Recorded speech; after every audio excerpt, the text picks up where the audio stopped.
Bonjour à tous, bienvenue dans 365, une vidéo par jour pendant un an. Like, abonne-toi, commente. Là je me sens bien, je suis très content, je suis apaisé. Vous ne me l'avez pas demandé, mais je le dis. Et c'est vrai que vous aimez bien voir du sang et tout. Je comprends tout à fait parce que, tu sais, il y a pas longtemps j'ai vu Gladiator et je comprends l'idée de voir du sang absolument. Ça court à côté, il y a un petit club de, de sprint, de jogging, il y a un petit club de jogging, bref. Donc Gladiator, le 1 bien sûr parce que le 2 est woke à mort. Dans le 1, il est extrêmement bien, je l'avais jamais vu. Ouais, la honte un petit peu. Je l'ai vu parce que mes pères qui disaient il faut le voir, c'est un film formidable qui t'apprend énormément de choses sur la vie et c'est vrai, j'ai adoré. Gladiator, c'est vraiment un film très inspirant et à la fin, je ne sais pas si je peux vous spoiler la fin, je vais vous spoiler la fin. Avancez la vidéo de 10 secondes, avancez jusqu'à 1,45 et je vous passe la fin. Mais en gros, à la fin, le gars il meurt et en fait, t'es content quoi, pour lui parce qu'il a accompli ce qu'il devait faire. Et, et c'est pour ça que ce film m'a vraiment touché. Est-ce qu'on va récupérer les gens qui ont skippé? Bonjour à tous, voilà, vous êtes revenus, voilà. C'est bon, j'ai dit le spoil de la fin. Ceux qui sont restés, bien évidemment, n'ont rien à battre et ils l'ont déjà vu, comme plein de gens, je pense, j'espère. Et si vous ne l'avez pas vu, je vous conseille de le regarder. C'est vraiment un film mythique. Dans Gladiator, ce que j'aime bien, c'est qu'il y a énormément de valeurs, des valeurs qu'on n'a plus, des valeurs qu'on a perdues. Et c'est ça que j'aime bien avec ce film. J'étais en train de me dire, en écoutant le podcast du Raptor que... Alors soit vous aimez et vous dites rien, soit vous le détestez et vous lâchez un commentaire. C'est ça que j'aime pas avec les gens qui n'aiment pas. C'est que les gens qui n'aiment pas ont tendance à exprimer plus leur avis que les gens qu'ils aiment. C'est pour ça, si vous aimez bien mes vidéos et si vous aimez bien le Raptor, n'hésitez pas à le dire dans cette vidéo. Et il parlait de la médiocrité de la France. Il parlait de la médiocrité de la France, à quel point c'était un pays qui avait peu d'intérêt en elle-même, enfin un peu lassé, un peu lasse, enfin pas, qui vit pas, qui n'existe pas. Je pense à ça parce qu'à chaque fois que je vais marcher, je mets un podcast, je mets une vidéo YouTube, c'est pour ça que je vous parle souvent du Raptor. Et comme je sors de chez moi pour faire la vidéo, forcément je vous parle souvent de Raptor, Papacito, Anis Kaniev, voilà, c'est des gens que je suis énormément. J'allais dire Cyril Hanouna, non c'est jamais de la vie. Enfin bref, j'essaie d'écouter un petit peu tout le monde et voilà, j'apprends des choses, je vais apprendre des choses d'actualité, mais surtout m'intéresser à des... Et pour l'instant, le Raptor, vous l'aimez pas, vous pensez ce que vous voulez de lui, mais ça fait 2 ans que je l'écoute et j'ai appris tellement de choses, il m'a tellement changé que ce serait hypocrite de dire que je me suis fait tout seul, que ma chaîne YouTube s'est fait toute seule, que voilà. Il m'a donné les cartes en main, c'est pour ça qu'aujourd'hui ma vie je l'aime autant, c'est parce que j'ai écouté le Raptor et qui m'a mis sur la voie. Et, et heureusement qu'il était là parce que je pense, sans cette personne, sans le Raptor, je pense que j'aurais fini comme un vieil communiste dégueulasse. Enfin triste, pillé de barre, je sais pas encore, mais triste, très malheureux. Et c'est l'état de la France actuelle. C'est-à-dire que mes vidéos sont là aussi pour vous élever, tout comme le Raptor. J'aime beaucoup vous donner des conseils de vie, des conseils pour améliorer certains points de votre vie, du sport, la discipline, la persévérance, des business. Et je vous assure que c'est important pour vous de trouver une activité. 2 minutes, dépêchez-vous. C'est important pour vous de trouver des activités, des business à faire pour gagner de l'argent et pour vous discipliner. Enfin, je sais pas comment dire, mais j'aimais pas ça avant. Je regardais ça, je fais la vie c'est pas que ça, la vie c'est pas que avoir de l'argent, c'est pas que créer des entreprises, la vie c'est pas que ça. Aujourd'hui, je suis dans un pour et contre. Aujourd'hui, je te dirais que non. La vie c'est pas que ça, en effet, mais oui, c'est important.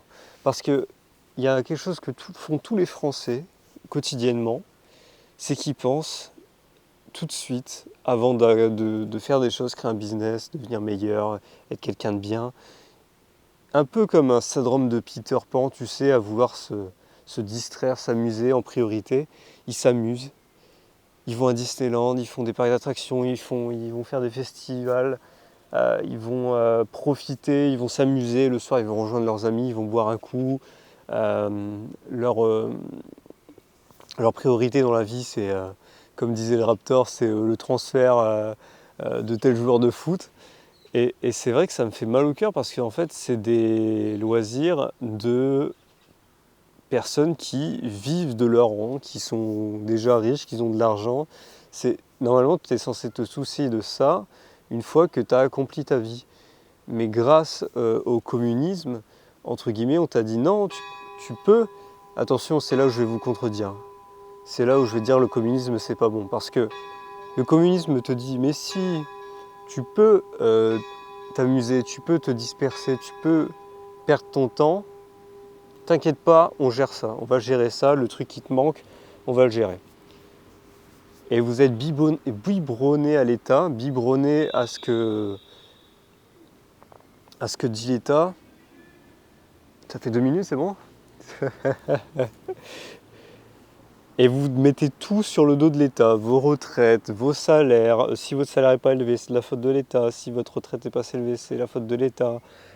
S'il y a de l'insécurité, c'est de la faute de l'État. S'il y a des racistes, c'est la faute de l'État. Enfin bref, c'est toujours la faute de l'État. Parce voilà, l'État a bon dos. Parce que vous lui donnez tout pouvoir.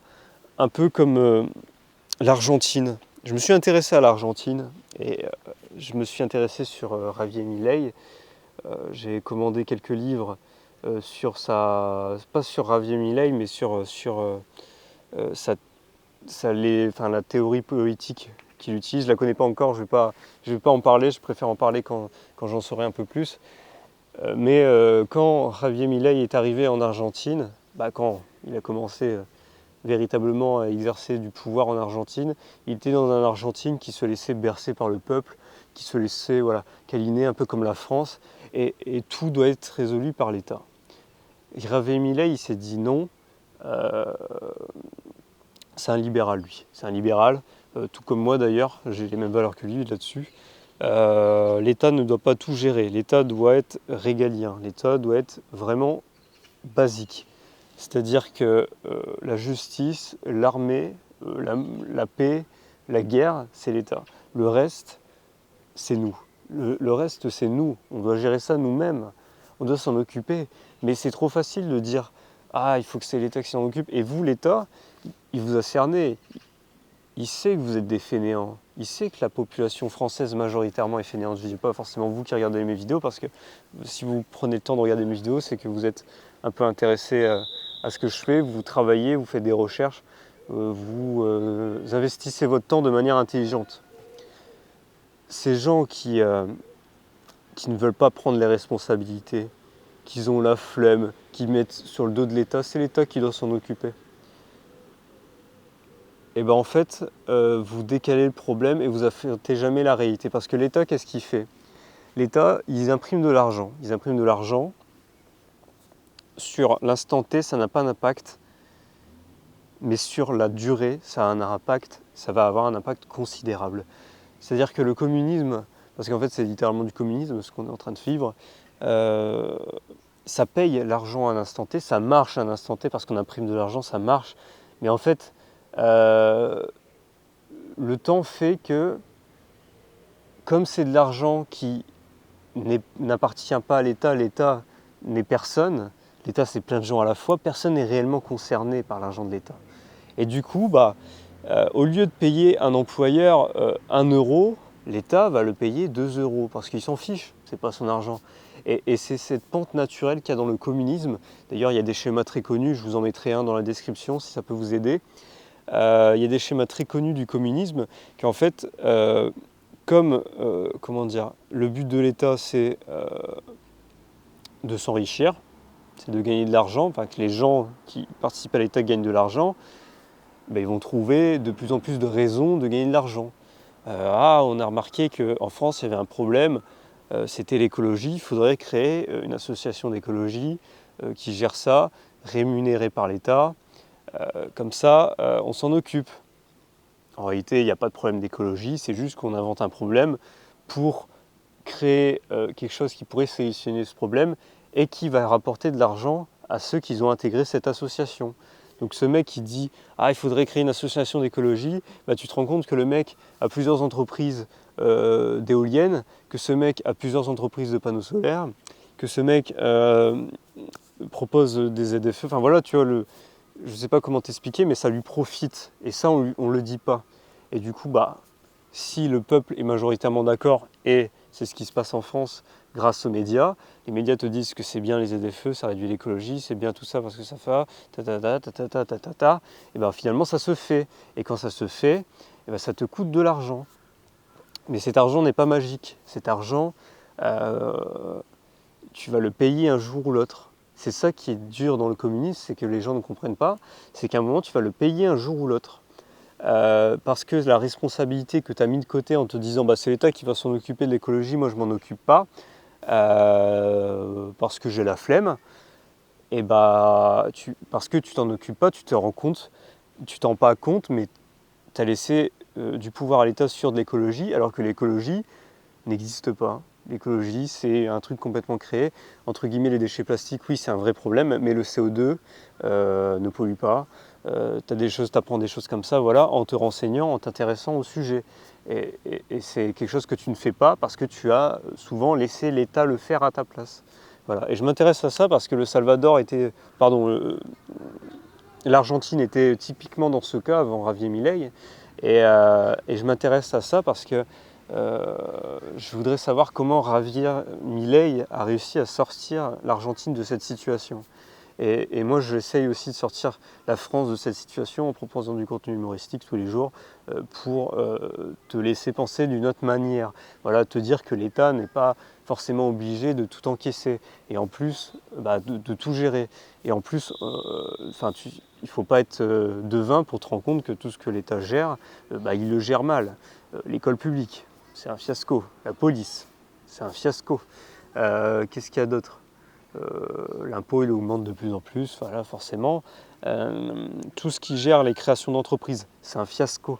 En fait, tout ce que l'État gère ne fonctionne pas. Les hôpitaux publics, c'est un fiasco. Qu'est-ce qu'il te faut de plus pour te prouver que l'État est incompétent ? Mais toi, tu te dis, et c'est bien, c'est ça qui est fort avec l'État, c'est ça qui est fort avec la France, c'est qu'en fait, ils ont dit, les gens vont s'en rendre compte à un moment, que ça va dériver vers quelque chose qui ne fonctionne pas, comme le communisme, comme la Russie, voilà.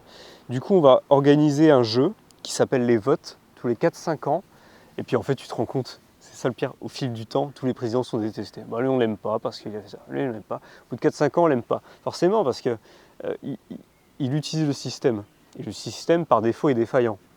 Donc tous les 4 ans, 5 ans, on te dit on va solutionner le problème que tu as rencontré en élisant quelqu'un d'autre. On va solutionner le problème en élisant quelqu'un d'autre. Et en fait, c'est une fuite vers le temps, c'est une fuite, voilà, en fait, une fuite en avant, si on veut vraiment utiliser le bon mot, c'est la bonne définition, c'est une fuite en avant vers des problèmes qu'on refuse d'affronter aujourd'hui pour les affronter demain. Et qu'est-ce qui se passe à la fin du communisme ? Et bah, comme disait Orelsan, on va se prendre le mur. Le mur, c'est quoi ? C'est des prix qui augmentent. En réalité, c'est notre monnaie qui n'a plus de valeur. Notre monnaie qui perd de valeur. Des associations à tir-larigot qui n'apportent aucune valeur à la France. Des entreprises qui vivent qu'au détriment de l'État. Un État obèse qui ne vit qu'à travers de l'argent imprimé à l'infini. Est-ce que tu vois le problème ? Ça fonctionne pas, quoi. Alors que on a trouvé quelque chose qui fonctionne, mais qui est très compliqué parce que ça profite à tout le monde et ça profite pas à un groupe d'individus précis. Ça profite à tout le monde. C'est le capitalisme. C'est-à-dire qu'en fait, au lieu de donner la charge de ta vie à l'État, tu t'occupes de ça. Ça demande du travail, ça demande du temps, ça demande de l'énergie et c'est pour ça que ça ne plaît pas. Ça plaît pas parce que ça demande du temps et de l'énergie. Et c'est créer des business, créer de la valeur, créer de l'argent, créer de l'innovation et que ces innovations, entre guillemets, travaillent pour toi un jour ou l'autre. Voilà. Quand j'ai découvert ça, j'avais 20 ans. Ça a fait mal, ça m'a fait très très mal. J'ai énormément souffert de ça parce que j'étais en recherche, en quête de sens. J'étais un écolo avec une gourde en métal, un vélo pliant et quand j'ai découvert ça, j'étais très malheureux parce que je me suis dit mon Dieu, le temps que j'ai perdu. Mon Dieu, cette éducation que j'aurais dû recevoir. Mon Dieu, pourquoi si tard j'ai su ces choses-là? À 20 ans. Si vous êtes plus jeune que moi, vous avez cette chance de pouvoir le faire avant moi et d'être plus fort que moi. Si vous êtes plus vieux que moi, il n'est jamais trop tard. Il n'est jamais trop tard. J'ai aujourd'hui 25 ans, bientôt 24, 25 bientôt. Juste en sachant ça, ma vie a changé allez, je vais être honnête, en 2 ans, 2, 3, 4, allez, maximum 5 ans, ma vie a drastiquement changé. Quand je me suis rendu compte qu'en fait, il ne fallait pas que je remette la cause sur l'État, qu'il ne fallait pas que je remette la cause, par exemple pour la gauche sur sur les racistes, pareil, droite ou gauche c'est pareil, sur les immigrés, sur les tout, ça. J'ai arrêté de remettre la cause sur ces gens, j'ai arrêté de remettre la cause sur l'État, j'ai arrêté de remettre la cause... Je me suis dit c'est moi et moi seul, je suis une merde. Et à partir du moment où j'ai accepté d'être une merde, et c'est là où j'ai commencé à avancer. J'ai commencé à aller à la salle. Putain, je commence à avoir des veines, ça fait plaisir. Ça va venir petit à petit. Oh là là là là. J'ai commencé à aller à la salle, comprendre quel exercice fonctionne pas. Cela, il marche bien. Voilà. J'ai commencé à me dire, il faut que je crée un business rentable, il faut que je crée des TikTok, il faut que je fasse des TikTok, il faut que je fasse des réels, il faut que je fasse une chaîne YouTube, il faut que je me développe, il faut que je me fasse connaître. Et ma vie après n'a été que meilleure. Et je vous souhaite à tous qui regardez cette vidéo d'être aussi heureux que moi, je le suis aujourd'hui. Et pour ça, il faut quitter la médiocrité ambiante qu'il y a en France, la médiocrité de prendre son temps à regarder des matchs de foot, de prendre son temps à s'amuser, de prendre son temps à profiter, alors que vous êtes dans l'âge jeune, l'âge parfait pour travailler, pour créer des choses. Et plus vous y passez tôt, plus vous y commencez tôt, plus vite ce sera profitable.